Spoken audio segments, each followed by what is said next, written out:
Hello, hi. Thank you for viewing my video today. It's a lovely evening, I must say. And I thought to myself, okay, it's a perfect evening to make a video. So, what topic am I going to discuss today? Do you know that there is something called the Equality Act, particularly the Equality Act 2010, which ensures that everyone is included in the workplace, in your study, or quite generally anywhere you find yourself. So I'll be talking about the concept that relates to inclusion in an academic system and things about reasonable adjustments and summary of reasonable adjustments. The concept behind reasonable adjustment is that we are not all equal as human beings. We are not the same in terms of how we think, physical abilities, mental abilities. We are different in every respect. But then everyone has a right to quality education because you don't differentiate people. You don't exclude someone because you think they have some physical disability or they have some learning disability, you know. So you don't exclude people. So, how do we then take cognizance or take into consideration people with this disability in our educational system? That brings up the concept of reasonable adjustment and summary of reasonable adjustment. I'll tell you the difference between reasonable adjustment and the summary of reasonable adjustment. Now, the reasonable adjustment is the adjustment that is made, be it in during the examination or in the way we frame our assessment or how we teach our learners. So, because when we teach, a particular learner may be very good at writing when you dictate to them. Another person may like the visual representation of ideas, and some other person may require using the immersive reader on our platforms to be able to read. The immersive reader is mostly used by those that have hearing impairment. So things like that has to be considered when we are teaching, and that's what we call reasonable adjustment. Now, the reasonable adjustment makes adjustment that takes into consideration people that have any sort of disability. Some may be some students or some learners may be someone that has dyslexia. It may be someone that has hearing impairment. It could be someone that has short-sightedness or long-sightedness. Regardless of whatever the impairment may be, we have to make available the learning avenue that would make them perform at the best of their ability. So now, when it comes to the summary of reasonable adjustment, the summary of reasonable adjustment is the document that stipulates who has some special needs. Now, that's the word, special needs, because not everybody has the same ability, and it's fine. We are not all created the same. So we have to make available avenues for everyone to succeed. So the summary of reasonable adjustment is a document that states the students that require the reasonable adjustment. So as a lecturer, when I'm preparing my teaching material, or I'm preparing my assessment, or I'm preparing my exam, probably the formative assessment or the summative assessment, I have to take into consideration students that require the reasonable adjustment. The reasonable adjustment could actually be placing the student at the front seat during the exam. Someone who needs to use the door, take for instance, a student who has a diabetes may require going to the toilet at intervals. So such student must be placed close close to the door during an exam or during an assessment. Secondly, it could be someone that has dyslexia. The kind of font size, the kind of font, or the kind of color you use. Someone may have color blindness. What are the colors that you think that you can use that everyone can literally see regardless of their sight problem? So that those are the reasonable adjustments you have to put in place. Back home, when I was studying in Nigeria, I make reference to my study back home in Nigeria because my experience is quite different from what I experienced. My experience in Nigeria is quite different from what I experienced here in the UK.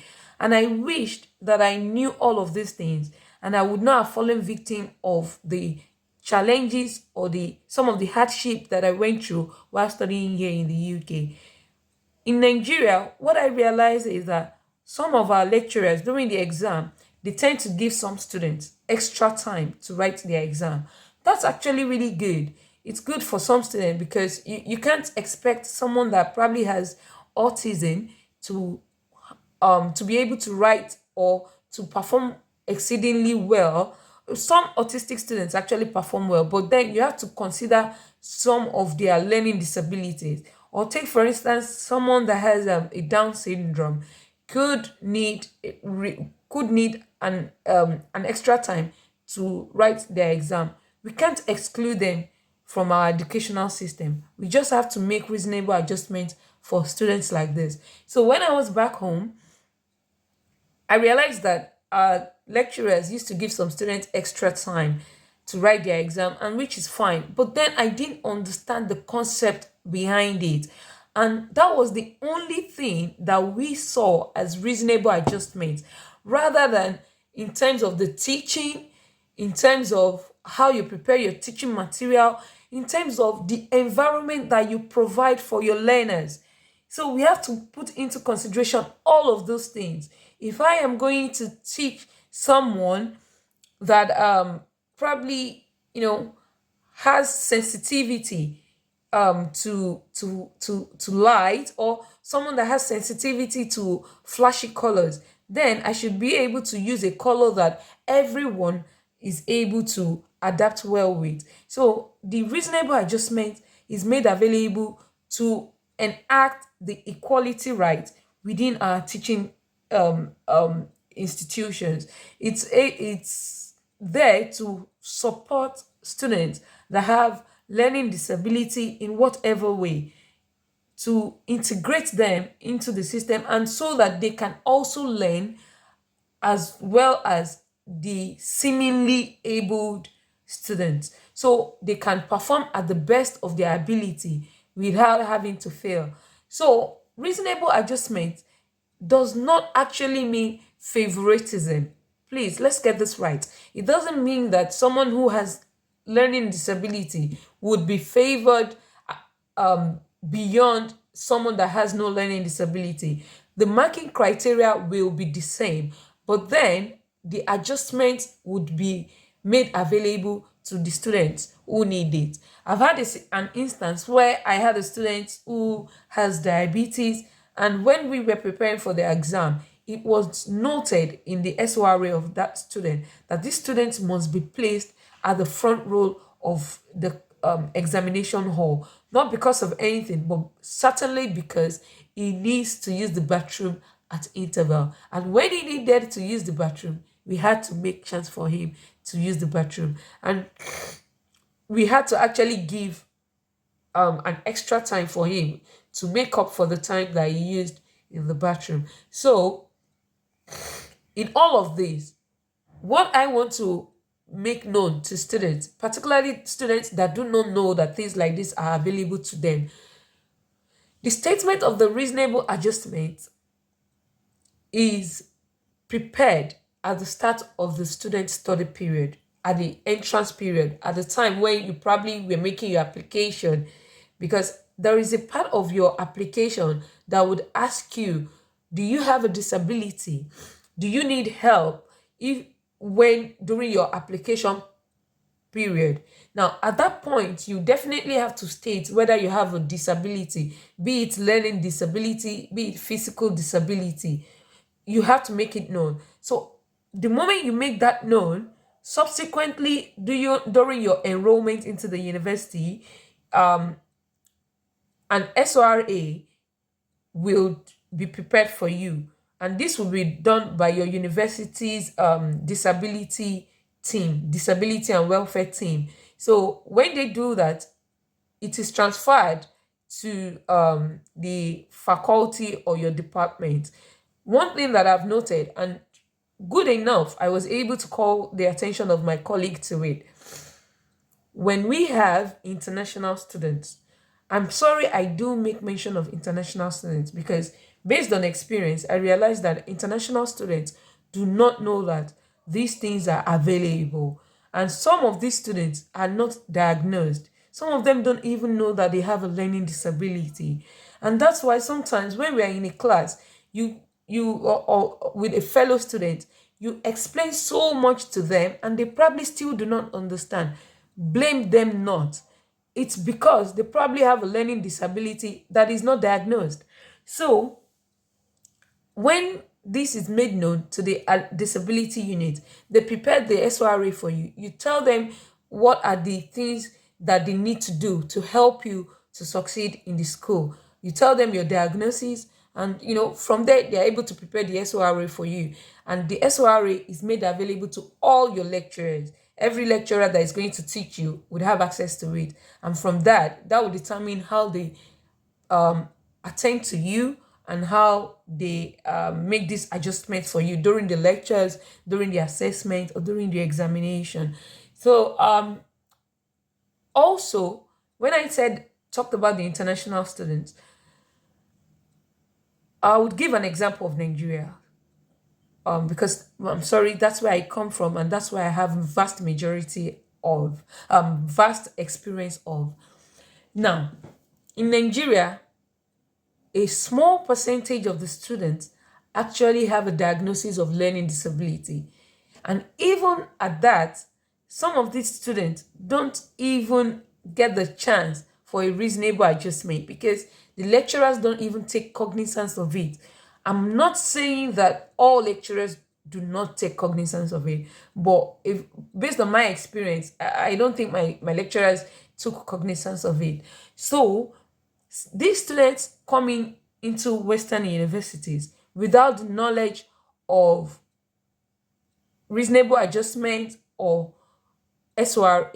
So when they make the application, which is very, very common, I've also done that mistake before.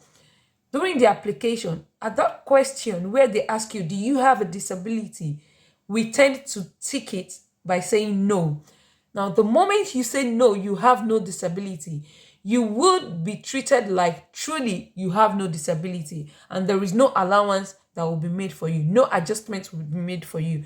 Now, when you write your exam and whatever happens during your exam or whatever you write within your script would be taken as it is, and no adjustments would be made for you in any way. Now, I'll give you an instance and an example.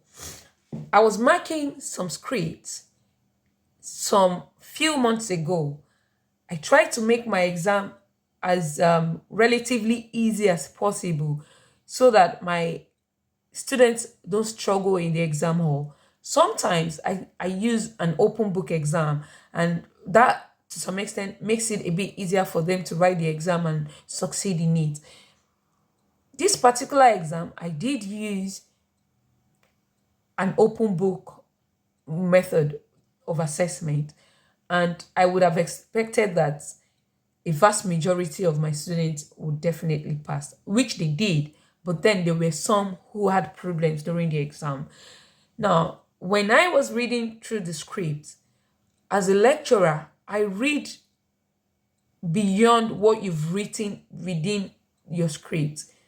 I try to resonate with my students and I try to align my thought with that of the students.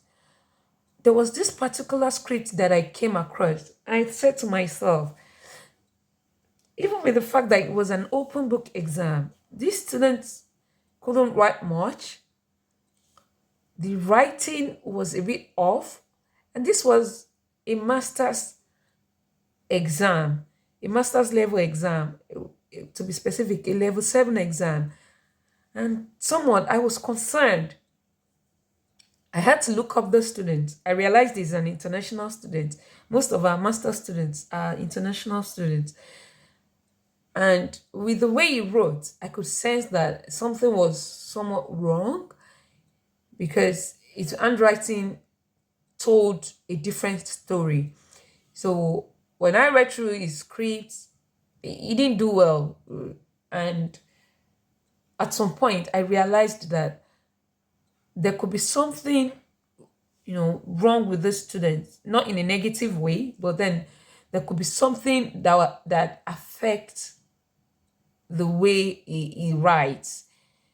Then I called a colleague of mine. I realized he's an international student. I tried to check the SoRA. I didn't see his name. And it just clicked to me that this student could have a learning disability.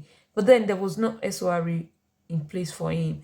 And even at that, I realized that he's an international student and he probably didn't know about it. Because based on my experience, I didn't know anything about reasonable adjustment or SoRA until I got here. I started teaching here, and until I did my postgraduate diploma in higher learning and teaching. So I didn't understand all of it. So having done that certification, it made me really aware that truly there are students that require reasonable adjustment. So these students actually failed the module, but I wished that there was an SoRA made available for him. So in all of this, and the long and short of this video is to keep students aware that there are avenues that students can make their disability known. The moment you are making an application, state it there if you have a disability. And also, I understand that you may not be diagnosed truly because the disability team are unable to diagnose you, but it's good for you to get a diagnosis and make it known to the disability team. So many of us have fallen victim of things like this, and we may think that we are not intelligent or academically strong, but don't feel bad about how you have done academically, but try to investigate what may be the cause. It could actually be that you have a learning disability that is undiagnosed yet. So this is a wake-up call for students, be it home students or international students, to try to understand what could be wrong with them academically. You may not know, you may have an undiagnosed learning disability. And thank God for this video, and thank God for having to be able to speak about things like this. It creates an awareness for students that are struggling academically, or students that don't know that things like this exist. Thank you for interacting with our video. Thank you for subscribing to our channel. Continue to like, share, comment on our video, and we'll keep bringing up videos like this that would educate you on how to navigate your study, whether in higher institutions or wherever you are studying in. So thank you for your time and have a lovely day. Please subscribe to our channel, like our video, make a comment, and drop your experience in the comment section. Bye bye and have a lovely day.